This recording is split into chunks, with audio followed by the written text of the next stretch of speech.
म दीपक। मेरो गाउँ सानो छ तर सपनाले भरिएको छ। हरियो डाँडाले घेरिएको त्यो गाउँको एक कुनामा हाम्रो सानो घर छ। माटोको भित्तो ढुङ्गाले छाएको छाना र आँगन पनि ढुङ्गाले नै छाएको छ। बिहान बिहानै चराको चिरबिर आवाज र साथमा माछा पुच्छ्रे हिमालको चिसो चिसो हावा। त्यति बेला नै आमाको त्यो मिठो आवाजमा बाबु ओह बाबु भनेर बोलाउनु भएको आवाज सुन्न पाउँदा मनमा आनन्द आउँथ्यो र म पनि जानी सुनेर पनि नसुने झै गरी आनन्द लिएर बस्थे। आमाको त्यो मिठो आवाजमा सधैँ एउटै कुरा हुन्थ्यो, बाबु उठ, बिहान भइसक्यो, धेरै अल्छी हुने होइन। बिहान चाँडो उठ्ने बानी बसाल्नु पर्दछ। त्यसपछि बल्ल म उठ्थे, आमाको नजिकै जान्थे, आमालाई अङ्गालो हाल्थे अनि मनै भन्ने गर्थे, आमा हजुर मेरो साथमा सधैँ रहनुहोस्। मेरो बिहान सधैँ यसै गरी नै हुने गर्दथ्यो।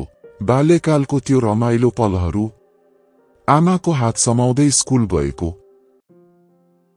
आमाले खाना खुवाउनु भएको, आमाको काखमा लडीबुडी खेलेको, आमाको त्यो न्यानो अङ्गालोमा आनन्दले सुतेको, त्यो मिठो निद्रा, त्यो मनको सुकुम हिजो आज सम्झनाहरूमा मात्र सीमित रहेको छ। बर्खाको बेला बाटो चिप्लो हुँदा आमा सधैँ अघि लागेर मलाई सहमान्नुहुन्थ्यो। आधी रातमा नराम्रो सपना देखेर डराउँदै जस बिउजदा आमाले अङ्गालो हाल्दै, नडराउ, म छु नि तिम्रो साथमा मेरो छोरा भनी निधारमा माया गर्नुभएको आज धेरै याद आउँछ। यसै गरी नै मेरो बाल्यकाल बित्दै थियो। अचानक मलाई पढाइको सिलसिलामा सहर जानु पर्यो। मलाई आमाबाट टाढा जान मन थिएन तर जानु जरुरी थियो। म धेरै टाढा गए पढ्न भनेर। म कहिले यसरी घरबाट टाढा एक्लै गएको थिइनँ। आज यो पहिलो पटक थियो। त्यहाँ नयाँ साथीहरू भेटे। केही बेर त रमाइलो लाग्यो। तर जब दिन ढल्दै गयो आमाको याद धेरै बढ्दै आयो। त्यो दिन खाना खानमा मन लागेन, त्यसैले त्यो दिन मैले खाना खाइन। आज पहिलो पटक आमा बिना एक्लै सुतेको थिएँ। निदाउन सकिन, रात जति छिपिँदै गयो आमाको याद झन बढ्दै आयो। यता कोल्टे फेर्दा उता कोल्टे फेर्दा रात बित्यो, बिहान भयो। जसो त्यसो दिन त बित्दथ्यो तर रात भने सधैँ उस्तै।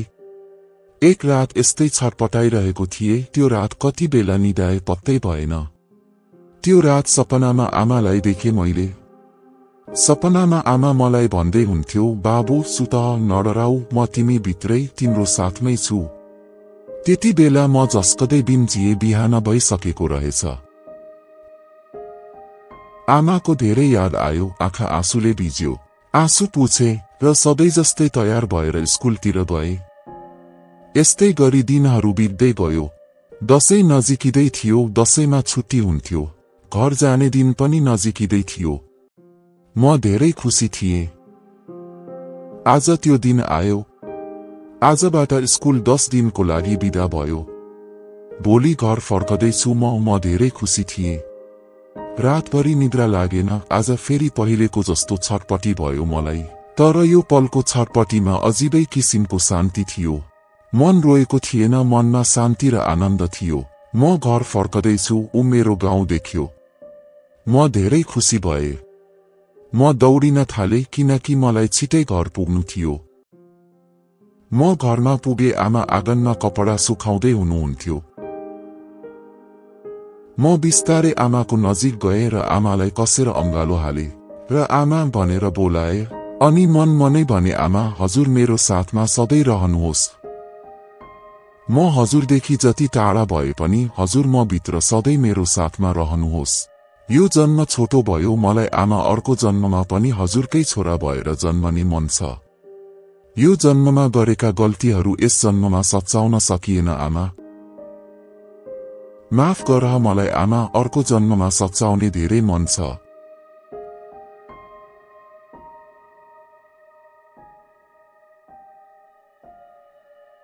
मेरी प्यारी आमा, म हजुरको छोरा दीपक।